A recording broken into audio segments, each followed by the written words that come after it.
Oh, Okay. no, he's All got right. it. He's got it. I'm gonna give it a second to go ahead. Saturday night for the boys and girls, and all the good boys and girls at least. And we're gonna wait until John gives us a thumbs up. Oh, it's a thumbs up. All right, Luke. Well, go ahead. Boom.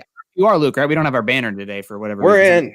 We're We're in, in. man. Yeah, we don't have our banners, but you know what? He's Nick Kendell at Nick Kendell, MHH. I'm Luke Patterson at Luke Patterson LP, and welcome to the Mile High Insiders. Saturday night, which means Broncos are playing tomorrow, Nick. Sunday night football, primetime game. It's gonna be crazy. We've got a lot of things we've got to get into, but first things first, we were just talking before the show started, and you're looking very festive. It's the holiday season, Nick, and you know, I love football, being a part of the holiday season. It's such a rich time to be around, you know, family and friends when you can. If it's distancing, that's fine too.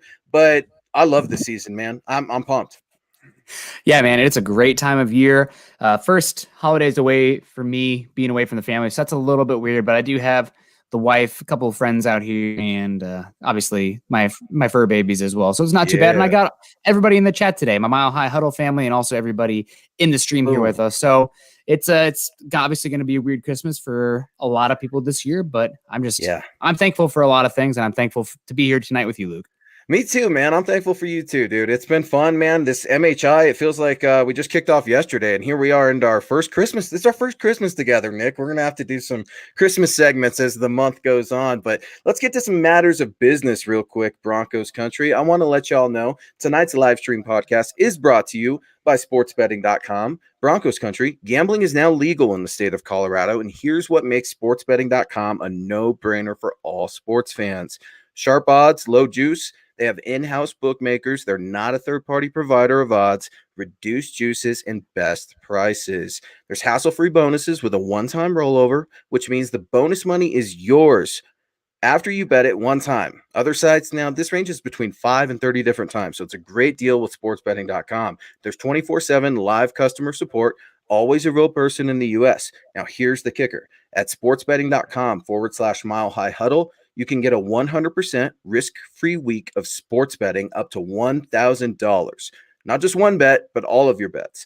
Play for a week, and if your losses exceed your winnings at the end of the week, sportsbetting.com/mile high huddle will cover 100% of the difference, up to $1,000 with a one-time rollover. So Broncos country, go on and head on over to sportsbetting.com, www.sportsbetting.com/mile high huddle. That's www.sportsbetting.com/mile high huddle, and capitalize on a risk-free week of sports betting up to $1,000. And Nick, in this crazy year of 2020, we were just trying to figure out why our banners aren't working for our names. So once again, he is Nick Kendell at Nick Kendell, MHH. I'm Luke Patterson at Luke Patterson LP.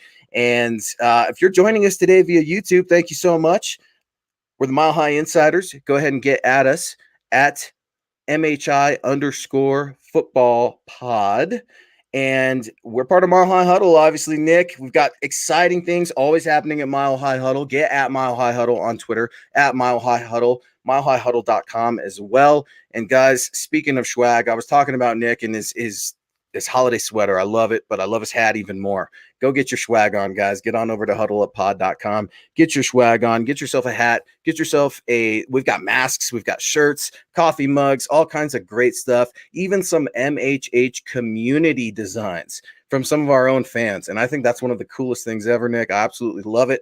If you're joining us via Facebook, facebook.com/mile high huddle, go ahead and become a supporter. Nick, it's pretty impressive, right? 90K. Over 90K following on Facebook. That's absolutely amazing to me. You've been with MHH a lot longer than I have, and I'm so proud and blessed to be a part of this following. And go ahead and become an official supporter. Go ahead and click that little like button, like, subscribe, and share. That being said, Nick, man, it's Chiefs week. Here we go again, dude. Here we go again. Yeah, here we go again. I guess I would say I am blessed. Last year, I was fortunate enough to go to the Broncos-Chiefs game at Arrowhead with the family. My sister's going to med school down in Kansas City, and we went down there and got absolutely dumped on in the snow, but it was a rather rough game to watch overall. I mean, Tyreek Hill blasting them, and then after that, they kind of played a slow roll game because they didn't think locking the Broncos could hurt them at all. I don't think the forecast calls for an epic snowstorm like last year, but, it's still probably going to be an epic aerial flight or bombs away by the Kansas City Chiefs. I mean, last week we had Patrick Mahomes and Tyreek Hill very close to setting a record. And Broncos just, I don't think the Broncos they haven't beaten the Chiefs since week 2, 2015. And that's also the last time they won at Arrowhead. And many of the games since then have been very unfortunate. I'm just hoping for a competitive game. I mean, I'll be honest with you, Sunday night, a lot of people are going to be upset. Oh, the Broncos are going to win. I'm not here to blow smoke up your rear end. You can go other places for that. This is going to be a tough game.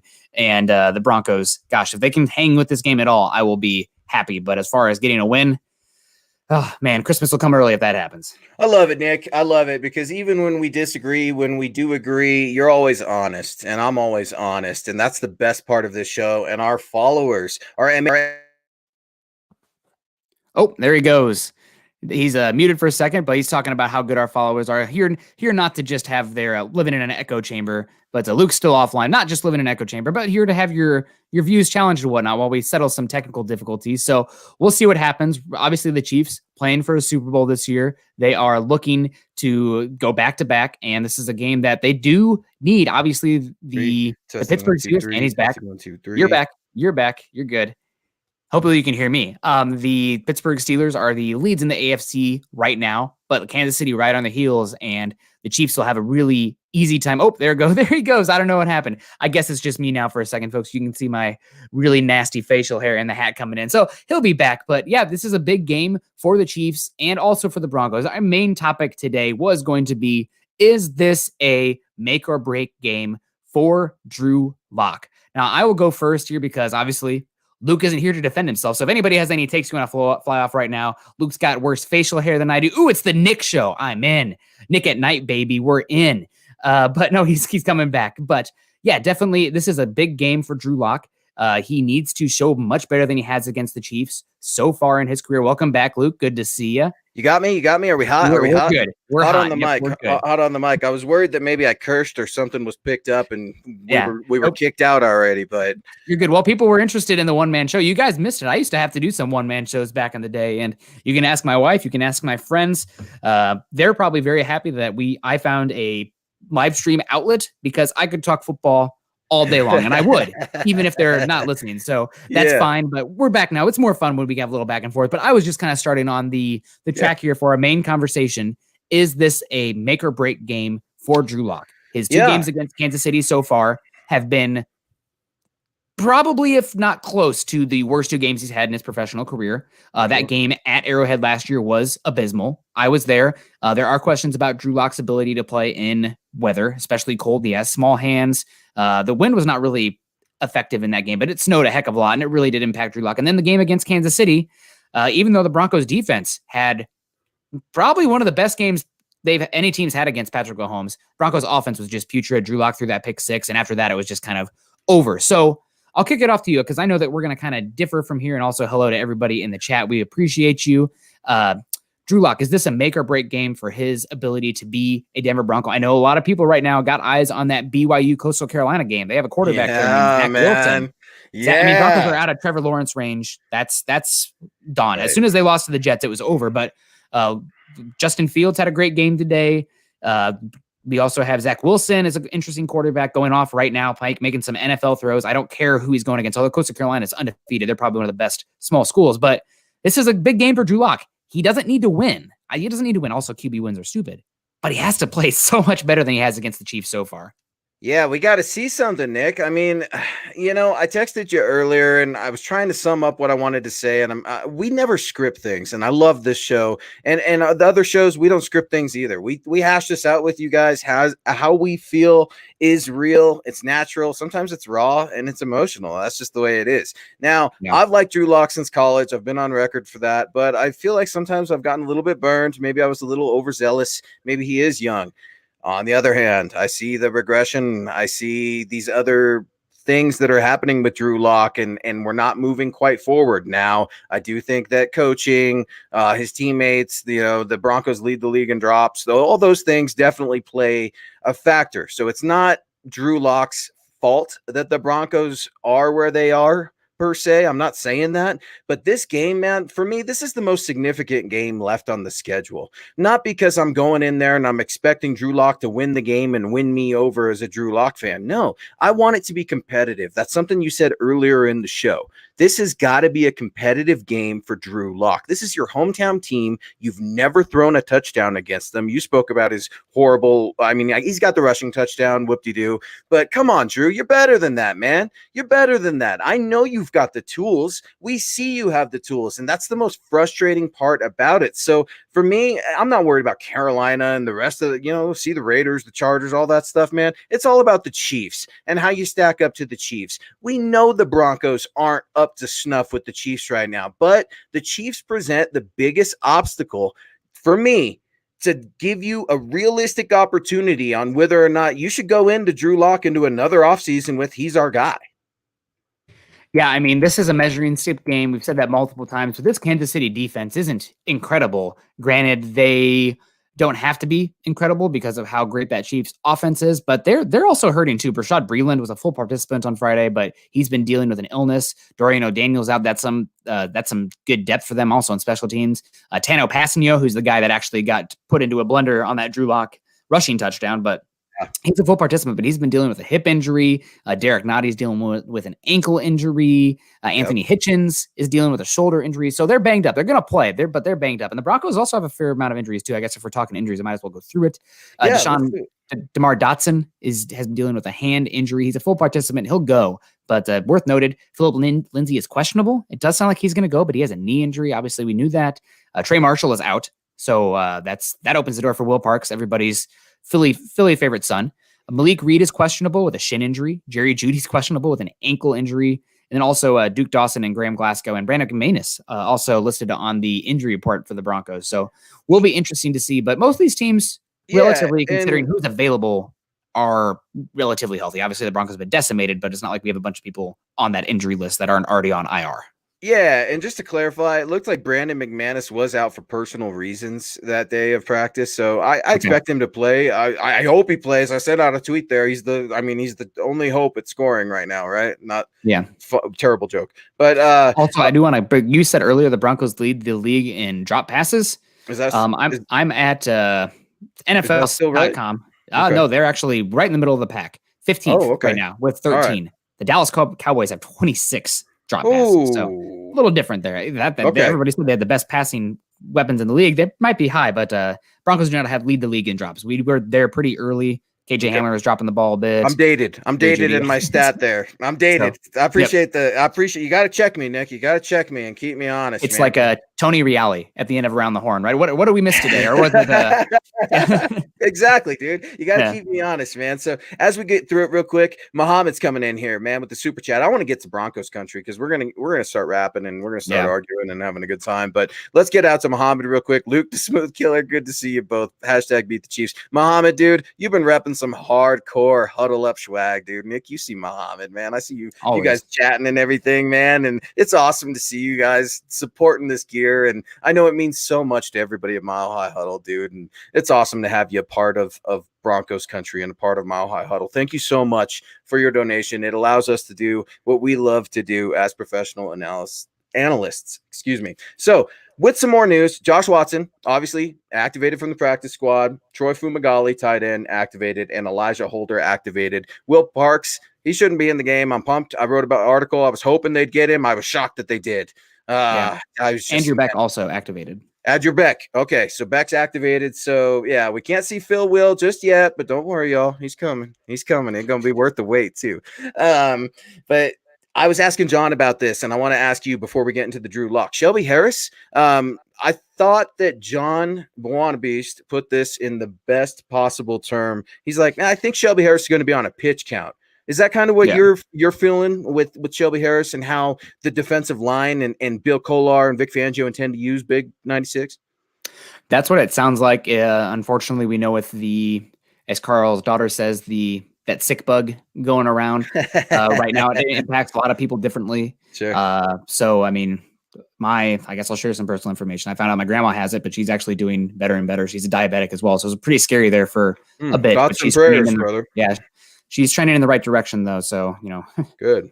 appreciate that. But with it's some like Shelby Harris, that is one that it sounds like it impacted him a little bit more. So what's his conditioning like? How's he going to be able to be out there? Ed Donatel going to miss his 6th game in a row with it. So you never know. That's something that makes this so crazy. I don't want to go down. I am an epidemiologist, an infectious disease epidemiologist by trade. I don't want to go too far down that rabbit hole. I know everybody's an epidemiologist these days, it seems. But that is something that will be interesting to see what happens. Yeah. And I think that's probably the best way to go. It will be a pitch count for Shelby Harris, which is unfortunate for him because he was playing the best ball of his career.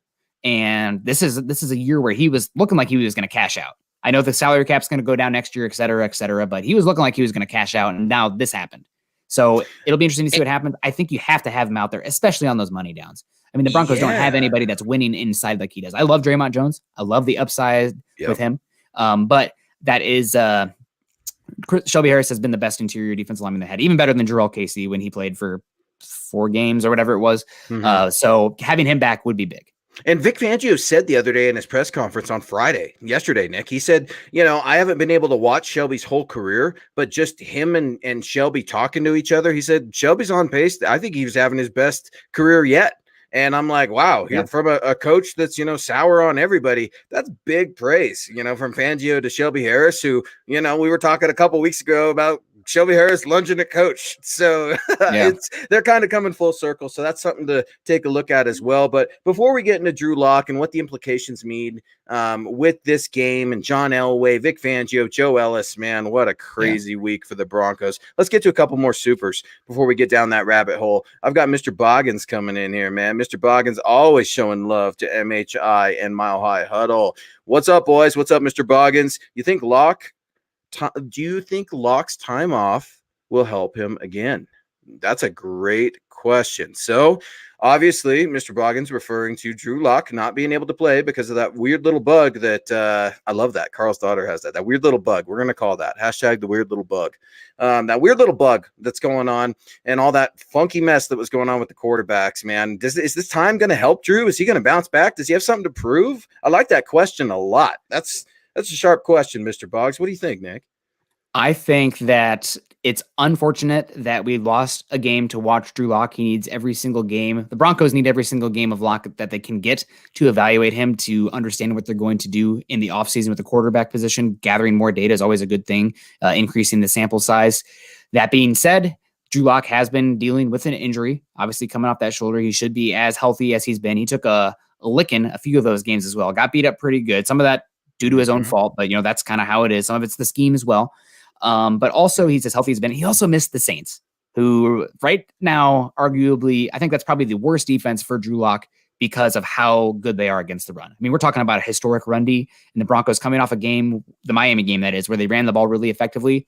It might be a blessing in disguise for Lock that he skipped that game, so to speak, because I don't think that would have turned out well with the Broncos really needing to rely on the run game. I mean, when you see it, when it's 3rd and 10 plus, that Miami game there a few times, but overall, when it's been 3rd and long, the offense has imploded, and a lot of that's the passing game struggles. So now that they're playing again, these are some great offenses coming up. Obviously, the Raiders' offense has been great. The Bills' defense hasn't actually been that great, but they've been a decent offense. Stephon Diggs has helped them a lot. The Chiefs, obviously, one of the best offenses in the NFL.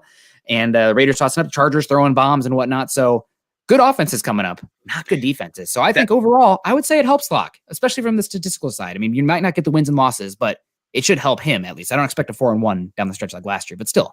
I like that. I like that, Nick. That's an interesting theory because when you look at it, you remove the emotion from it, right? Where we're all frustrated at what happened. They're Broncos frustrated. We're frustrated. Locke did have time to heal a little bit, right? He didn't get banged up because, man, Quan Alexander and that Saints defense, you're right, Nick. Good Lord, they're scary. I mean, I'd like to see maybe Saints Steelers for a game. That might be pretty nasty. But, it's bare knuckle brawl, baby. Yeah, that's an interesting theory, man. He's had time. He's had time in the film room, obviously, for whatever that was worth. He should be feeling good. His body should be feeling good. He has something to prove against his hometown I was looking it up before the show. Nick, they're going to have 16,000 fans there. So I know it's kind of bizarre in these circumstances, but a little bit of noise, right? In Arrowhead, I'm expecting. And I don't know how many of those fans are Drew Lock fans, if he got any of his family in there, how those whole things kind of tend to work themselves out. But let's dive into it, man. Drew Lock, you asked me the question, man. Make or break game for Drew Lock. I'm not saying Drew Lock needs to come out here and win this game, but Nick, it would be so refreshing to not see a turnover from this quarterback. Oh, God. I mean, it would be so refreshing. And you know what? Okay, let's say that's asking a lot, right? Because he's trending in the direction of averaging a pick a game, right? So let's say that. Yeah, and BNS coming up in here real quick, talking about turnovers. Ball control is everything. Not giving those guys a short field, also by stupid turnovers. No stupid penalties on third downs as well. BNS, that's exactly it, man. I mean, here's the thing, Nick, and I'm just going to come out and say it. I've gotten really lax and almost ignorant when it comes to game planning for the opponent for the Denver Broncos, because as I'm charting plays for the Denver Broncos, there's so much that's wrong with the Broncos. I can't get to the other team yet, Nick, and I'm trying my best, and it's just – man, where do you go from here if you've got a quarterback that's turning the ball over? I understand that he's not taking all the sacks, but he's definitely taking all the licks and all the hits, and the interceptions are coming from it. He's a better quarterback than that, Nick. I hope he can prove it. I want him to. We all want him to. I see it in the comments right now. I see you guys all saying it all day. I want Drew to be the guy. I want Drew to be the guy. I want Drew to be the guy too. And for me, tomorrow is a big test. Nick, you just talked about your distinguished educational background, man. And I have so much respect for that because my mom is in the healthcare professional field. She's a nurse practitioner as well. I've got tons of friends in the healthcare field. And, all y'all out there, man, working, grinding, blue collar jobs, white collar jobs. I don't care, man. Education is smart. We learn something every day. Well, Nick, with education, quizzes and tests come, and then exams come. This is an exam for Drew Lock tomorrow. This is going to tell me a lot about as a benchmark. You said it, man. So I got to know, 2 touchdowns, 1 interception. That feels okay to me, right? That would be progress, a 2-to-1 interception ratio versus where we're at right now and leading the league in 56% completion rateage. Come on, Nick. I mean, am I anxious? Am I hoping for things that aren't going to be there? Or am I realistic? Help temper my expectations because I'm frustrated, I'm confused, and I don't know where to go from here, man. Well, I think this is a good comment here from David Wilkinson. First, our offense is young. We'll need time to grow next year. We'll be much better. It comes down to the quarterback again. I mean, Drew Lock, he's stepping back right now. And also he looked better when the Broncos went with a very dumbed down playbook. They went back to basics, the half field, high-low reads, and relied on the run game. And I understand everybody saying you need to make the offense to the quarterback, but also it was a very basic offense against the Dolphins. He's going to have to do more than that to stick in the league. I mean, he just is. You can't run that type of offense constantly. You just can't, unless you have Josh Allen tools where he can be Cam Newton level runner. I mean, you can't do that. So it works for a bit, but it's not a long-term thing. Also, I do want to kind of push back again. Everyone drank. Nick wants to talk nuance, blah, blah, blah. But if you're talking 2 touchdowns and 1 interception, how did we get there? Are we talking, it's the middle of the third quarter and the Broncos are down 30 points and Drew Lock is at 40% completion percentage with an interception, and then the Chiefs go into a shell and he gets 2 touchdowns at the end? He threw 2-to-1. I don't care. How you got there is a lie. You have to take the whole picture, how you get to that point. So you mean you're not cool with garbage? You mean you're not cool with garbage time stats? You don't like garbage time stats, Nick? They're great for fantasy football when they're helping me. But other than that, people will look at the overall stats from this game like, oh, Drew Lock didn't play that bad. But without actually watching the game, without breaking down the film, without understanding the context to those stats, they just don't mean very much. So I don't know. It's annoying.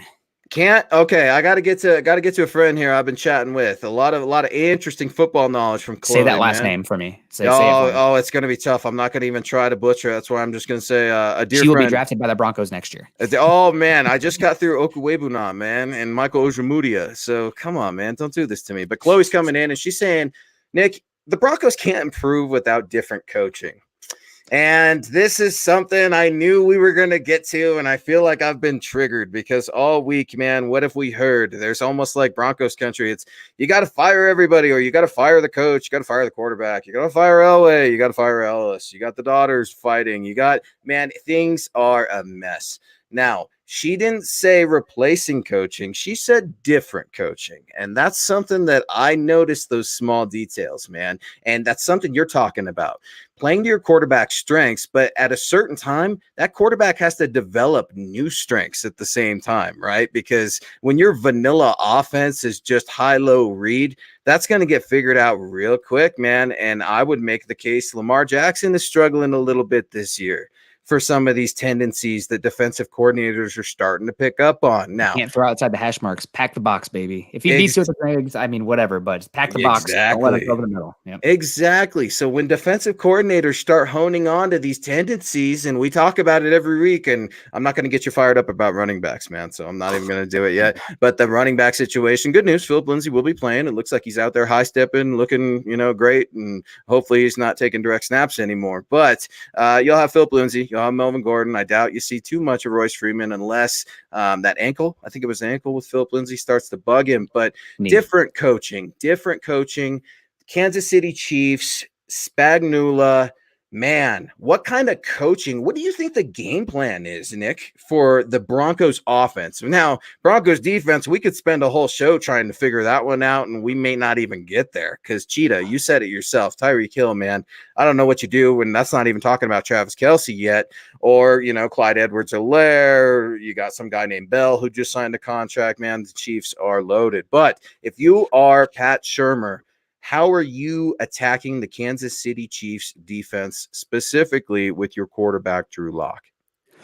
One thing that I know it's Eric and Lance have touched on it a heck of a lot, but I feel like the Broncos, they need to be much more involved with the pre-snap motion of the offense, utilizing the speed that they have at wide receiver. They have weapons at wide receiver. I mean, maybe even, I'm not saying use a tight end around, but some pre-snap motion with the tight end position just to get guys moving. And when you do that, it's kind of a trickle down from the Gibbs wide zone stretch with Gary Kubiak, where if you get defenders moving laterally, there are going to be holes that you can gash. And you can do that with pre-snap motion as well. And you're just not really seeing that so much with Shurmur right now. And I just got done watching the Iowa Hawkeyes today. How'd that game finish, Nick? I didn't get to see it.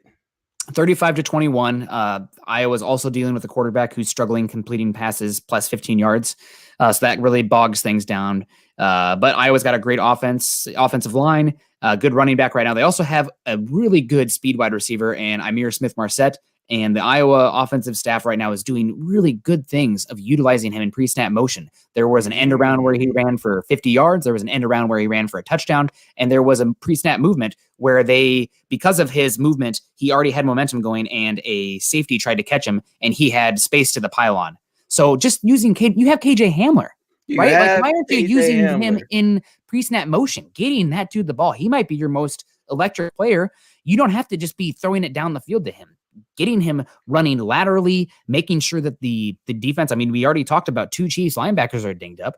Use that guy, make them think, give Locke some easy completions, maybe even some RPO kind of looks off of that stuff, and just get the ball rolling. I mean, he's a rhythm thrower right now. It's kind of like a rhythm shooter in basketball. Give him some easy stuff with the athletes that you have because he's struggling throwing the ball down the field, and then we go from there. But I just don't see it happening right now. And I think he's willing to improve from that because you give him those shots, those easy shots if you're a basketball shooter. I know he's a gunslinger, right? It's kind of like being a three-point shooter. Sometimes you miss, sometimes you don't. I think Drew's starting to change his mentality there, Nick. I'm seeing some throws there that are impressing me. For every 5 bogus bonehead plays, there's 1 or 2 in there that I'm like, I like it. I like that. I want to see more, kid. Yeah. Come on. I want to see more. And I know he's got it in him. And it's almost like, right, you've got fur babies, right? But I've got a daughter and I'm that frustrated dad right now because I can see what you can do. And I just can't help you because you're not helping yourself. Pat Shurmur's not always helping you either. But let's dumb down that offense. Can we get some screens, man? Can we get some screens involved? Don't get me started. Pre-snap motion, play action. I mean, Andy Reid, Sean McVay, all these kind of West Coast Andy Reid disciples have been using them a lot. And the Broncos, it's just can be stagnant. It just can be Yes. stagnant. So And it bothers me. And it's stale. And when you have the pre-snap motion, Nick, that's something that allows quarterbacks to look and read their defense. It makes it a little easier when Drew's making his pre-snap reads. The very first thing Drew needs to be looking at is his safeties. Now, Lloyd Cushenberry and Drew Lock both have their hands full as young guys and signal callers, right? So, Lloyd Cushenberry, I need you to step it up, man. I don't care that you're a rookie. I think you're taking your licks and you're doing well, but you got to keep improving, young fella. But before we get there, Mr. Boggins coming up in here with a $4.99 super. What's up, Mr. Boggins? Appreciate you so much, brother. I believe Drew Lock's issues are all mental. He needs more than 1 year in a system for once. That way he can focus on things like perfecting his mechanics. Mechanics, Nick, mechanics and fit. That is what we're trying to figure out with Drew Lock right now. How do you feel? I mean, do you think he would benefit under another year, specifically with Pat Shurmur's offense? Do you think Pat Shurmur can help assist his bad mechanics? And when I'm talking about bad mechanics, I'm talking about that sloppy footwork, I'm talking about throwing off the back foot, I'm talking about sidearm slinging it every once in a while. Nick, it's the same throws that we've been talking about since his pro day, since before his pro day. How do you feel about his mechanics? And go ahead and talk to Mr. Boggins' point a little bit, man. What do we do? Is he expected to improve in another year of Pat Shurmur's offense? Well, it's kind of weird because we talked about Drew Lock being a shotgun spread quarterback in his best year in college, but really you're watching him play. This is a quarterback who might be best in that San Francisco style offense. Under center more often, using a little bit of that athleticism to get to the edge, stress that back edge defender, and also getting those half field reads. I mean, that's when Colin Kaepernick was a god. That's kind of the defense that they were using there in San Francisco. And I think we saw that last year at Scangarello. That actually might be a better fit for Drew Lock, just because I don't know if he has that natural accuracy and the ability to make those quick decisions while reading the full field, especially pre-snap. He just hasn't shown that at all this season, really. So an offense that's much more predicated on the ground game, on creating confusion with different run fits, different run looks, might be better for Drew Lock overall. And that's the Scangarello offense. That's the Kyle Shanahan offense. That's the Mike Shanahan offense. But I also think at the same time, switching things up again is not the best way to go. You need to have some stability there. So I don't know. You're kind of stuck between a rock and a hard place, and you're kind of damned if you do and damned if you don't. I think probably the best choice here. I know a lot of people are kind of irritated with Vic Fangio and want a complete blow up, but until the ownership situation's resolved, I think you're just kind of paddling with one oar. You ever been in a canoe with just one paddle? You just or just a rowboat with one paddle. You're just going in circles, right? You ain't going nowhere. Direction. Yeah. Right. So until that ownership situations cleared up, I just don't know even what to do. Probably stay in the course. Yeah. Probably what they should do. I think Locke should be back for another year. Also, but I don't think they can do I'm all in on Locke. I'm bringing in a Jeff Driscoll. Like, you have to bring in somebody to breathe down his neck, because you can't go into next year with Locke struggling like this with nowhere to turn. And I want to get back to that, Nick. Hang on to that thought, because I'm going to give us a quick tease here on MHI tonight. There is a quarterback that is in the NFC right now that's being linked with the Broncos very, very all the time. I hear it in radio. I hear it in print. Let's get to that before the end of the show, because I'm curious what your thoughts are. I'm curious what MHH community's thoughts are. And Base Gase coming up in here with a real quick. I love it. I always love the Adam Gase crazy eyes. Locke has had multiple offensive coordinators and coaches from college until now. It's not coaching, it's who he is. Hashtag back foot throws, hashtag one read quarterback. Now, Base Gase, I see what you're saying, man. And speaking of Adam Gase, thank you so much for your support and your donation. It means tons. Happy holidays to you and your family. Thank you. Now, Adam Gase, man, he said something today, and not today, but a couple days ago, I tweeted out there saying, man, I've done a poor job in developing Darnold. Wish he would have said that a little while ago when he had a chance to still do it. Hey, I'm not doing very good, but too little, too late. But I liked the fact that he's the first step, Nick, right, is admitting you have a problem. Well, Drew Lock goes up there and he says all the right things, man. That's why people love him, man. I mean, he's got all the moxie and the personality. Yeah, he says all the right things. But Nick, I said it in my game prediction, and I'm frustrated and I'm embarrassed. I didn't even talk football in my game prediction this week on milehighhuddle.com. I didn't even talk football. All I said was, we'll get to scores later. If it even matters to you, Broncos country, it's going to be a blowout. It's going to be a blowout. All right. These are two different teams, man. In my opinion, it's going to be a blowout. Now, I'm not saying don't watch the game. I'm not saying the Broncos are garbage. I'm saying that they're a losing football team right now that has got to figure it out. Now, what the implications from this game are going to be, I'm not sure, because you said it, Nick, it's all about context. It's all about, are you going to get embarrassed tomorrow night? Are you going to be competitive, or is it just going to be a boring, stale game? Could it be a field goal contest? I doubt it. Context matters a lot. But speaking of turnover, now, I know we're called the Mile High Insiders for a reason. We talk to people off air who are very connected in that building. You've been to the scouting combines. I hit the All-Star road trip. We're around football, and some things we can report on, other things we can't. And some things we just like to throw out there because there might be some notion to it. Now, Vic Fangio, I'm hearing, you're hearing, he is safe right now, right? But why wouldn't he be safe? Which employer is going to come out there? And the New York Jets haven't even done it, saying we're going to get rid of Adam Gase yet. So don't buy into that too much. Vic Fangio and Joe Ellis, they're very close. They have a solid relationship. John Elway and all those cats have a very solid relationship. But embarrassing lows, Nick, man, change happens when dollars are lost, when new all-time lows happen. If that batted pass by AJ Bouye wasn't intercepted by Asang Bassi, and Brandon McManus didn't kick that 58-yard field goal against the New Orleans Saints, the Denver Broncos could have very well been shut out at home for the first time in NFL history for a franchise that is as historic and important as Denver. That disgusts me. Now, they're the only team that doesn't have that also, just for the record. They're the only team in the entirety of the NFL that does not have a home shutout. And so, I'm tired of seeing new lows, Nick. I'm tired of seeing, I know everybody else is too, and I don't think it's all on Vic. I don't think it's all on Pat. But man, I'm just, the business of football just like I do. Changes get made, man. People get pissed off, right? And fights happen. And man, I don't know, Nick. I don't know. I think if things get embarrassing, everyone's talking about Tom McMahon and all that other stuff, but man, the head coach and the quarterback, they're tied at the hip. I think Vic Fangio and Drew Lock support each other, and they will either sink or swim. How you feeling? What are you hearing?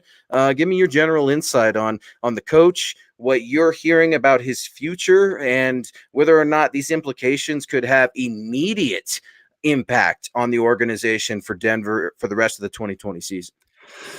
Well, the Broncos, it's no secret. The ownership situation makes it an issue for them to move on from Vic Fangio. This is not a cash-rich team, despite coming off paying Garrett Bowles. And unlike NFL players where they have guaranteed money, you can cut them and save some cap. Coaches' salaries are 100% guaranteed unless something horrible happens where the contract is voided.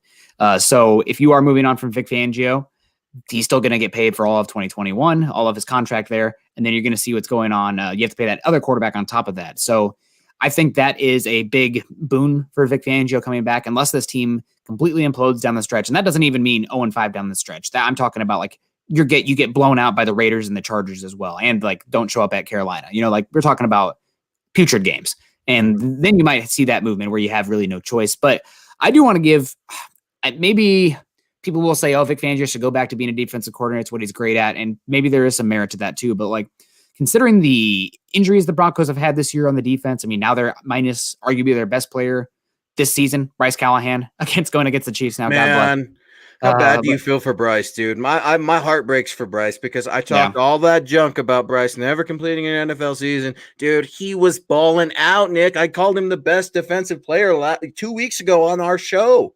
I feel for Bryce, man. I feel for him. Yep. He'll be back next year. Thank God. Broncos have a good cornerback there. And AJ Boye has been playing better and better. So we'll see what happens with the cornerback group. I am excited to see Michael Ojemudia, although I think this might be somewhat of a rough game for him. Yeah, this might be somewhat of a rough game for him, given the weapons the Chiefs have. They're so twitchy. They're so explosive. And Michael Ojemudia is a little bit stiffer, more of that pure boundary 3x1 kind of guy. But anyways, man, I just want to give Vic Fangio some props too. I know there's some talk about him being maybe not the guy, but considering how the Broncos have built this team over the past few seasons, they've sunken in so many resources on the offensive side of the ball. So many how many top 2 picks at the top 2 rounds have they used on the offensive side of the ball the last 3 years? It's probably just Bradley Chubb. Everything else has been on the offense. You're asking Vic Fangio to do with day 3 guys and UDFAs across the defense. And you're missing, I mean, outside of Bradley Chubb, I mean, who else is there that's a real day 1, blue chip caliber guy? They just haven't been using resources on that. And still the Broncos are doing a great job of limiting deep passes. They're doing a great job. I mean, that Kansas City game earlier this year, Broncos defense was incredible. They were Patrick in it. Mahomes looked, I mean, he still looked like a franchise quarterback because he still made some plays, but like as average as he's ever looked. And that's with playing with hand tied behind your back. I know they traded for Jarrell Casey, 7th round pick for a reason, folks. I know they traded for AJ Boye, late 4th round pick for a reason, folks. But still, like you're playing with a street guy in Alexander Johnson at linebacker. You're playing with way down the line. You're without Von Miller. You're 4th round pick Josie Jewell. So they're still getting results. I just think he's doing. I agree with continuity there. I am curious to see what happens with quarterback. I think it's a little bit different of a conversation given what we've seen on tape with Locke. You don't have to be out on Locke, but you can't be 100% in on Locke at this point either. How about this weird Ooh, I like that. Yeah. Oh, hopefully that wasn't me that just froze out. John, pop up real quick to give me a thumbs up. Oh, there he is. Are we good? You in? You were freezing out a little bit there. It's okay. You're back. Good. We're up. Man, 2020 is what it is. So I'm gonna let Kenneth Booker take the reins on this. So Kenneth Booker with the 199 super. Thanks, Kenneth. Kenneth, you're a super chat superstar. I always appreciate you. Nick does as well. I know Bawana does, Chad. Everybody at MHH, man. Thank you so much. Happy holidays to you and your family. What did Joe Ellis do to get that power? Never heard of him. So all right. I was I took one for the team this week, man. I'm an analyst. I'm not a journalist. I took one for the team this week, Nick, and wrote the article about Beth Bolin-Wallace and her sister coming out and making their statements. And I hesitate with that stuff because I'm a little bit of emotionally involved, man. I hate to see this, man. Mr. B is one of my ultimate heroes, man. He's a guy. He's not a mentor because I didn't know the guy, but he's a guy I look up to, man. I use his I want to be number 1 at everything at the end of every one of my emails, man. I've got so much respect and admiration for Mr. B. So going through those articles, man, and trying to make sense of, what's going on. This is what I understand about Joe Ellis. Joe Ellis was Pat Bolin's right-hand man for many, many years. Correct me if I'm wrong, Nick. Joe Ellis also had an outstanding legal career. I believe he's a lawyer by trade at one point. Pat Bolin effectively trusted Joe Ellis. Joe Ellis was his right-hand man for years and years. There was a complex relationship with Mike Shanahan, who was also one of Pat Bolin's besties. But when Joe Ellis became Pat Bolin's right-hand man, later he developed a trust. And in that trust, Rich Lefka, his wife is also involved. And then Joe Ellis are those 3-party trusts. Pat Bolin, it's legal doctrine. It's going to court. The kids are contesting it. Long story short, Joe Ellis was Pat Bolin's one of his best friends, and he trusted him to run this team. Another one of the reasons that he trusted John Elway to run the team. John Elway and Joe Ellis have known each other for years in this organization. Just because Joe Ellis may not necessarily be a public figurehead as much as he should be with other CEOs and owners does not mean he's insignificant in any way. Joe Ellis is a huge community advocate here in the city of Denver. I've gotten to meet Joe Ellis. There's a whole bunch of murky waters, but to answer your question, Kenneth Booker, what did Ellis do to get power? Pat Bolin gave him that power. I would imagine he formed a friendship and a trust, and I guess that's probably the best way I could answer that, Nick, and I hope I did a decent job because it's a complex situation, man, and as an analyst, I try to stay away from the journalistic side of some of this stuff. Yeah, I am so tired of the petulant children of the Bolin family bickering and fighting and dragging everybody else down in the mud. And I know that Broncos brass themselves listen to this, so maybe that isn't going to be as well received as it should be, but still, it's the truth, man. I mean, it's so tiresome at this point. Move on, sell the team. I know that that's the path they're heading down, and with the super nasty bug that's going around right now, the nasty little bug, nasty little sick bug that's going around, that pushes everything back. But still, it's heading down that path. Just admit it and let's get on with it because it's dragging everyone down. And the longer it lasts, the worse it gets. So just God bless. Let's just call it already. I mean, maybe the longer it goes, the worse it is also for Bolin's legacy. I mean, maybe I know the last 5 years have been horrible, but like, let's not drag it out. It's been, I don't know. I'm just so ready for that team to move on. It's better for the team as well. I mean, obviously there's a chance that you get a Dan Snyder type of owner where they have money, but they're also extremely meddling and not in a good way. You don't want that, but to have one that empowers people, that has the financial means to empower people, can put money in escrow to get those guys. I mean, it's all stuff that the Broncos just can't do right now. And also, I wanted to bring this back. People talking about, we need to fire Fangio. There's a real chance now that the Broncos have played bowls that if you fire Fangio, that could be the make or break difference of retaining Justin Simmons, because you have to have that cash on hand and you're already going to have to pay a new coach then. So if the choice is hanging on to Fangio another year or being able to sign Justin Simmons, I think that's something you need to think about as well. Because I know the salary cap, there's no salary cap for coaches, but it's all coming out of the same pool. There's still a pocket there that it's coming out of. So if you are getting on from Fangio, you're limiting yourself in the offseason of what you can do financially. So, and that's okay, Chloe. I don't know what you disagree with. I say a lot. Get in there, Chloe. But I'm okay get in there. Get in there. Tell us what Nick's wrong about. I'd love to hear that. So yeah, get in there. But no, Nick, and I was scrolling through my phone because, like you said, man, it's embarrassing. This is tough. And Adam Schefter talked about this, man. And I was going through my Twitter line, and he was asked about it, and asked about it a day after Beth Bolin Wallace made her statement, and then Annabelle Bolin made her statement. He said, quote, "I think Pat would be appalled to see this going on." He also added, "I find it distasteful and it's embarrassing to have this come out in public." Adam Schefter had and continues to have a very close relationship with the Bolins. There's no one more plugged in the Denver Broncos than Adam Schefter, or in the NFL, in my opinion. Adam Schefter, man, I've got to meet him a couple times too. He's a heck of a guy, right? One of those fan gaga moments. But man, when you got Adam Schefter coming out there, he's laying it all on the line, man. And I was talking to my wife about it, and one of the craziest things I got to cover, and one of the proudest things, was Mr. Bolin's memorial. And it was incredible to see, for the Bolin family and their bickering, it was incredible to see them all embrace Broncos country and to see them stand there for 17 hours or so to embrace everyone who came to say, and pay their respects to Mr. Bolin. That means so much. But Nick, I asked my wife today, did that reputation pass away with Mr. Bolin?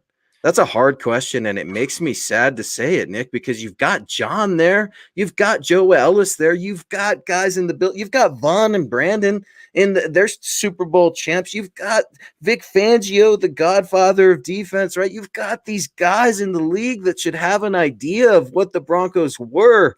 But then you've got the young players like Drew coming in, and Phil knows what this team was. He grew up in Broncos country, but none of these other guys do. What's the identity? We just don't know, Nick, and it hurts me to say that, man. It really does, because this franchise is in the dumps, brother. It's just absolutely in the dumps, and it pains me to say that.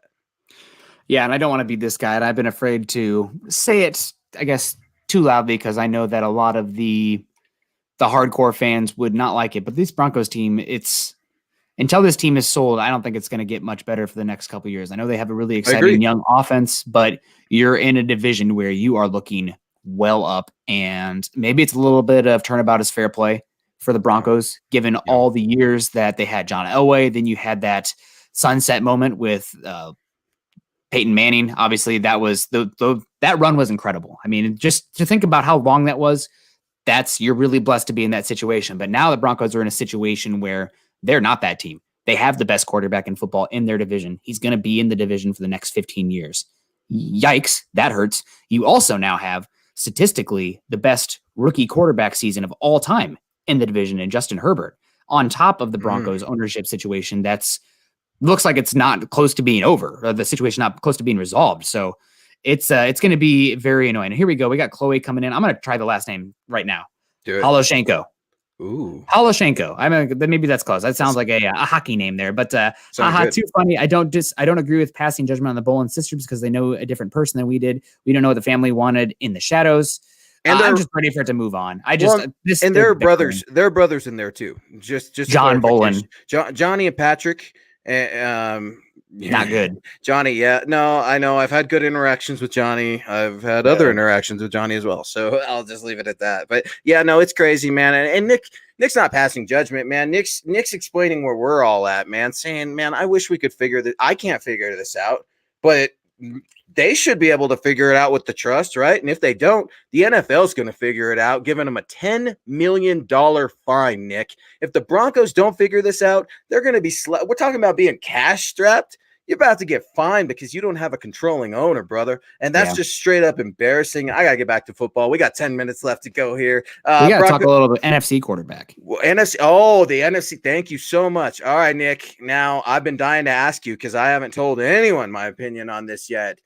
Matt Stafford is a name that's coming up. Nick, as you know, just like the rest of Broncos country, the Denver Broncos have never drafted a franchise quarterback. I mean, they did draft Jay Cutler, who had some good years in They traded him to Chicago Bears. Yeah. Really, so they did draft a potential franchise quarterback. Just someone else. He apparently put in no work. I don't know if you saw the interview with Devin Hester. Yeah, right. Someone else's franchise quarterback, maybe. But, of course, John Elway with the Baltimore Colts, Peyton Manning. You got Jake Plummer with the Arizona Cardinals. The list goes on and on and on. So, naturally, the theory comes up, well, if you can't draft one, go get one. And I hesitate just a little, Nick, because we've been doing that. We've been getting Case Keenum. We've been getting Joe Flacco. We've been getting these Mark Sanchez. Trevor Siemian was a young guy, but he's one of those guys, right? He's just kind of he'd be a retread in a couple of years if he's still floating around anyway. So you see these same kind of quarterbacks come and go, and Matt Stafford's a name that's coming up. He's young. He's beat up. Detroit may be looking to move on from him. Where do you land on the one? Should the Broncos consider trading for Matt Stafford? Or if the Lions cut Matt Stafford to save on that dead cap, which I think is huge, should the Broncos pursue him in free agency? So I also saw Cody Porter coming in. Coastal Carolina beat BYU. So hats off to Coastal Carolina, man. Pretty good team this year. They're still undefeated. Upset of the week. Good game. I think Virginia Tech is hanging with Clemson right now too. So we'll see what happens there. But interesting game there. Yeah, Matt Stafford. I know that the Broncos have been connected to him a fair amount. Him and Darnold seem to be the main two quarterbacks right now that are looking to be available. If the Broncos did trade for Stafford this offseason, obviously depends the pre-June 1st versus post-June 1st. Let's assume it'd be a pre-June 1st. The Lions would be stuck with a $24.85 million dead cap hit. They would save $10 million that season, but then they'd be off the hook for the next few years. So they'd have to really step back. The Lions do have a rich owner at least, so it will be interesting to see what happens. Stafford would obviously become the Broncos quarterback. And I think again, it comes back to this division situation. I had a tweet about it today. In a normal division where let's say it was the Broncos were in the NFC East, and that division is very much up for grabs. The Broncos add Matt Stafford to this team. You're talking about a division contender every single year. They should be able to win that division. Ooh. But in the AFC West with Patrick Mahomes and Justin Herbert as well, unfortunately, I don't see this Broncos team as a Matt Stafford away from winning the division. Right. And I'm not making a trade for a quarterback just to contend for a playoff spot. I know that's horrible, and I know the Broncos probably aren't thinking that way too, because they are guys who are looking to save their jobs right now, and bringing Matt Stafford in might get you in the playoffs and might save your job. But that's not how I'm thinking. I'm thinking win the division, win the conference, win the Super Bowl. Making the playoffs, that's not enough for me. I'd rather them honestly picking top 5 and have a chance at a franchise quarterback than just be 9-7 and make the playoffs and get blown the hell out. So that's not for me. Yeah. So I would be interested in Stafford. It really comes down to what the cost is. Yep. He's going to cost you a lot against the cap. And if it costs, let's say the Broncos probably picking top 10 this year. I think they're 11 right now, given the tough games they have down the stretch, probably going to pick top 10. Am I giving up a top 10 pick for Matt Stafford? No. Good quarterback. You still have 5 years left. No, I'm not. No. I'm not. Never, ever. Not even if there's a fire. Ever. Nick, no. Yeah. Dude, no, dude. I'm with you, man. It's a job-saving move, man. It's a short-term job-saving move, and I could see it. I think that's how they're thinking. That's how they trend. Right. It's not how you and I would roll, but Terry Randall, he rolls with us every Saturday night. MHI, hashtag Nick's Beer Fun. Use the Force Luke, hashtag State of Being. Dude, I've been all up in the Mandalorian for all you Star Wars nerds, man. I've been so Mandalorian crazy. This is the way. And I'm hoping Drew Lock can figure out his way, man, because, Matt Stafford, dude, no. No. And everybody, Vic Fangio knows Matt Stafford, right? From Chicago Bears. And yeah, dude, I'm seeing the comments right now. He's banged up. He's always banged up, Nick. If you trade for him, you got to eat that money. Broncos ain't willing to do that. Hell, we don't even know if the Broncos are willing to pay Justin Simmons right now. Okay, so let's just slow down on all that. Now, George coming up in here. George, I love you so much, man. You're always supporting me and all my work very personally and everybody else's. So from me to you, happy holidays. And I know Nick expresses the same in Bawana as well. What about bringing in Alex Smith for competition? That's an interesting thing because Alex Smith, man, it's a feel-good story. He's not going to threaten Drew. I think he would be your backup, but I like Brett Rippon as the back. I don't have a problem with Brett Rippon as the backup, Nick. So I don't know. It's what would I do? It doesn't matter what I would do. I think, unfortunately, you're right. The Broncos want to go after another quarterback. I don't know what's going to happen with Matt Ryan. He's being linked to maybe San Francisco. So does that mean Denver's possibly interested in another banged up quarterback like Jimmy Garoppolo? I don't want to hear about that either. So you can't just delay the inevitable with Drew Lock. And guess what, guys? Drew's going to be here next year too. We don't know if he's going to be the starter, but he's still going to be here. The retread quarterbacks, I think it's going to happen, man. I don't know if it's going to be Stafford, but it's going to be somebody, and I don't think I'm going to be super pumped. I'm here for Ryan Fitzpatrick. If he comes with that mountain band beard, and him and Jake Plummer might have they should have their own talk show. I'd be way into dude, that. Me too, dude. And look at what Fitz does for his teammates in the quarterback room.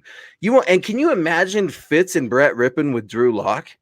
I mean, that should be the ultimate room for Drew Lock. And if he couldn't succeed in that room, then he probably couldn't succeed anywhere. David coming in here, David Schlossler Jr. I hope I'm pronouncing that correctly. Thank you so much. Can only think of Fitz as a good backup / teacher for Lock, not as a starter. Completely agreed. And speaking of that, dude, do we know who's starting in that game tomorrow for the Dolphins? Is it going to be Fitz or is it Tua? I don't know. I'm not sure, but it will be interesting. It'll probably be, I would guess it'd be Tua, but really? I would guess it'd be Tua. I would go Tua. I mean, but I'm always I'd rather see what I have in the young guys than whatever. Oh, we got Flacco retribution tour. Get out of here. No, Sean, how dare you, Sean? You got us. Here are some quarterback names that I think might be interesting. Obviously, Ryan Fitzpatrick is one that's interesting. The starting two tier would be Darnold and Stafford. I think if you bring those guys in, they're probably starting over Lock. You might have some competition, but they're starting over Lock. Then you have a tier of guys who are the veterans that might displace Lock. And these are all going to be, I know the comment section is going to be like, no, not them. But guys, good quarterbacks aren't just available. I'm sorry. They're just not. And it's not what Nick would do or what I would do. We're looking at what the Broncos would do. Hit me with it, Nick. And what who's even available? Dude? So obviously there's Ryan Fitzpatrick as a name. Okay. That could be happening. Alex Smith is another name that could be happening. Okay. One that I don't like, but I mean, it kind of fits for a very safe net. A guy that can push Lock. And if Lock flames out again, you go that way is Tyrod Taylor. I'm not in, but it just seems like that kind of we're swinging to get on base rather than hit the home run. And that's that type of move that I'm not about it. It makes me preemptively eye roll thinking about it, but those are the kind of guys that just kind of fit that role. And it's also not being all the way out on Drew Lock. I think if you bring in Darnold or Stafford, you're probably saying, Drew, we'll probably keep you on the roster. Good backup. Maybe something will happen. You got tools, but, I think if you bring those guys, it's a different thing. Where the younger guys or the older guys, you'll probably have some competition. So it'll be a little different there. But as far as Stafford goes, I would be interested. Let's say you're giving up a second round pick this year and a second round pick in 2022. I know that's a lot. I don't like quarterbacks that are pocket dependent because I think the game is going totally away from that. That's why I absolutely just am 120% on out on guys like Kyle Trask, completely pocket dependent. Heck no, I'm not in. But for somebody like Stafford, with the Broncos, they're kind of like the anti-Texans right now. They have a good roster. Quarterback position's not playing well. Texans have an amazing quarterback. The roster around him is horrible.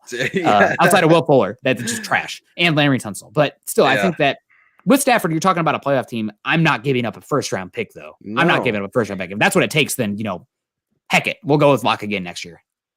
We're getting some pushback here. I don't know. That's okay. I don't know if I could get some of you guys are hilarious. Absolutely love it. Thank y'all for tuning in to MHI. We're gonna start wrapping things up, but no, man, I'm with you, dude. Matt Stafford, I'm interested. I guess let's see. But yeah, that Tyrod Taylor, that reminds me a lot of like Jameis Winston. Nah, kind of the same scenario, different quarterback, same That's another scenario. one that's Where that it's second just tier. yeah, kind of a lukewarm. Nah, Cam Newton definitely It's not. bringing in Ryan Tannehill when you have Mariota. Yeah, right. Yes, That's what it is. yeah, and people and Tannehill's had some problems. He's struggling just a little bit right now. So we're gonna have to see. But Nick, this hour always goes so fast, dude. And here we go. Sunday night football tomorrow night. I think I had it 41-17, Kansas City. I've got a Tyreek Hill, man. I'm pumped. Michael Ojemudia is back in, man. I wrote an article last week saying I don't understand why he's not in, and Vic Fangio told us why. Tackling. Yeah, we theorized on tackling, and he spoke about it last week. Man, I'm not going to eat the young kid's lunch. He's facing the best wide receivers between Julio Jones and Tyreek Hill and all this other stuff. So I just, for me, man, I got to see some fight. I want to see Drew go out there, and I want to see him pick himself off the turf, shake off those bad plays, and just get after it, man. What do you got to lose? You got your starting job to lose. You've got your opportunity as a franchise quarterback to lose. So go out there, let it all hang out, man, and I can't wait to see what he can do. Yeah, and absolutely. I think the Broncos are probably going to lose this one. I think it'll be close for a bit. I do think the Broncos defense is going to do okay. I think they're going to do an okay job corralling Patrick Mahomes especially coming off the game last week. I just can't see back-to-back explosive weeks. They were very hyped for that Tampa Bay game. I think it'll be decently close for a bit, but then the Chiefs are going to pull away and win 31-17. And also I want to address this real quick. David's been hot in our chat today. We appreciate it, David. Even if you don't agree with us, we do appreciate it. And I'm here. I don't want to live in an echo chamber. I want to be pushed back against. I thrive in that environment. Tell me I'm wrong because I want to talk to you about it. So we have David Crespin coming here. Why are you giving up on Locke? He only has 11 starts. Correct. Give him time. I'm not giving up on Locke, but I know it's kind of a saying, oh, ye of little faith. When it comes to football, I have no faith in anybody. It's prove it. I'm a man of science. You got to show it. And right now, Locke has not been showing it. I'm an evidence-based decision-making. That's where I'm at. I do not make decisions on faith. So you can have faith on Locke if you guys want. We'll see what happens. But I think Locke's got to prove it. I've been not too high, not too low all season. I've stated that from the beginning. Not too high, not too low. We're going to get the full season of Drew Lock. We got 5 games left of Drew Lock against not some great defenses. He can do enough in these games. Honestly, I still think he can do enough in these games to be the dude going into 2021. Now he's going to have to play a couple tier steps up of what he's shown so far, which has been his best 2 games of the year have been league average quarterbacks. The Miami game and the New England game, in my opinion, are his best 2 games. Those are league average quarterback outputs. The rest of them have been below average or worse. So we got 5 games. He could really come out and show well. I'm going to let him have that. Not too high, not too low. Once the season's over, we'll be able to step back. We'll be able to say, where's he going? What's the direction to go? Because if you don't have the quarterback position set, you're not going anywhere unless you have an all-time defense, which, God, go buy a lottery ticket and go depend on that because that's about the odds of having an all-time defense. So, that's where I'm at. We'll see what happens, but I'm really hoping for Locke. He's just got to prove it. He's got to prove it. Yeah, and as we wrap up, I'm not giving up on him either. I'm saying this is a big one for me. I told you, Nick, this is kind of it for me in terms of the signature. This is the last big test, and I'm not expecting the Broncos to win. And I'm not planning on Drew Lock winning the game for them, but I need to see improvements. I need to show no turnovers. For the love of God, don't throw a pick. So let's get to Kenneth Booker real quick, man. Can we use Simmons money to offer Dak $40 million? Do you want to go after? Do you want to? I would pay Dak if I could. Get Dak? Would you? Ooh. I think Dak's a top 7 quarterback. He's entering his second contract, and I think he's actually a quarterback who can go toe-to-toe with Mahomes. If you have a good enough team around him, he's not better than Mahomes. But you don't have to be better than Mahomes. He's good. Bold take. He's a good quarterback. Patrick Mahomes, and Justin Herbert, and Derek Carr in a division, man. That would be interesting. I'd wonder what that'd look like. Good luck. I mean, the Broncos don't have the cash to sign Dak, so turn the Xbox off, folks. It's not happening. I think Dak is one of the better up and coming quarterbacks right now. I mean, people we're talking, the Cowboys suck, they can't win games. He was putting up 400 yards a game this season, and the defense for the Cowboys was horrible. And also that offensive line has started to fall apart. Tyron Smith out, Zach Martin injured, Travis Frederick retired. So Dak's a good quarterback. He's going to get paid. He's going to deserve what he gets paid. That's where I think he's really good. I don't want Dak because Dak can't even make the freaking plane to get here to Denver before he's drafted, Nick. And I'm still going to be just a grouchy old man about, no, it's just a funny little trivia fact. I don't think I'll ever forget. But no, winning quarterbacks, John will go get a winning quarterback if he wants to. And then we got Terry Mandel coming up in here. He's always supporting us. Hit that like button, Broncos country, and be sure to subscribe, like. Nick, what do you got for the rest of the fellas and young ladies as we clean up the rest of our podcast? Appreciate you guys. Hit that like button. Kenneth Booker coming in one more time. You can get to Dak if you don't pay Simmons and Vaughn. I'm not sure they can because all that guaranteed money up front has to go into furlough. Vaughn has already been paid. That guaranteed cash has already been paid up front, and you definitely couldn't pay Simmons without Dak, but I just don't think it could happen. So that's going to end it today for Mile High Insiders, guys. We appreciate it. We really appreciate you. So, you know what, you guys in the chats, if you guys have any ugly Christmas sweaters too, I think now's the time. Nick's hashtag Nick's ugly Christmas sweaters. I'm in. Let's see the pictures. Let's do it. This Broncos season's getting off the rails. Let's get these podcasts off the rails too. Who even cares? Right? Let's have some fun. Let's see those ugly Christmas sweaters. Honestly, we need some ugly Mile High Huddle insider or some Mile High Huddle ugly Christmas sweaters. I would be so in. I would be so in. We appreciate you guys. That. Find us on Twitter at Luke Patterson LP and myself at Nick Kendell MHH. Also go to Mile High Huddle where all of our written content and MHH community content lies. Pretty soon we're going to be full steam ahead on draft season, off season, which is where I honestly feel like I do my best work. I know that there's a lot of people who do a lot of draft stuff at Mile High Huddle, so really do appreciate that. You can come here. You can ask us questions on Twitter too. We're all about that life. Head on over to iTunes and leave us a 5-star rating and a comment. For those of you on YouTube, like, subscribe, and share. That can help the Mile High Insiders. That can help building the Broncos. Can help the Huddle Up podcast. Can help the Dove Valley Deep Divers. All of us are here 7 days a week. I know a lot of other podcasts have 5 days a week, 4 days a week, 3 days a week. We're here 7 days a week for you guys.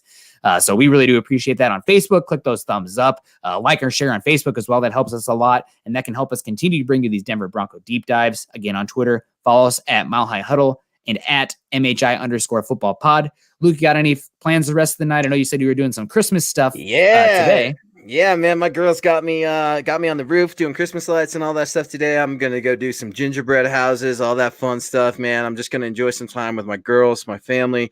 I hope everyone else can do the same. Watch football tomorrow. Watch as much as you can. I hope everybody stays safe, and I am very humbled and grateful for you, Nick and Carl, in my absence. I hope everybody had a good Thanksgiving last week as well. So thank you all so much. And what another kick butt show, dude. We just kill it, man. You guys kill it, and I'm pumped, man. Let's go Broncos.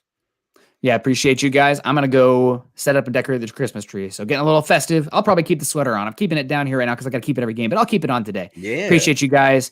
Please stay safe. Take care of each other. Take care of your friends and family. Make smart decisions. And reiterate, stay safe. God bless y'all. Go Broncos. Go Broncos.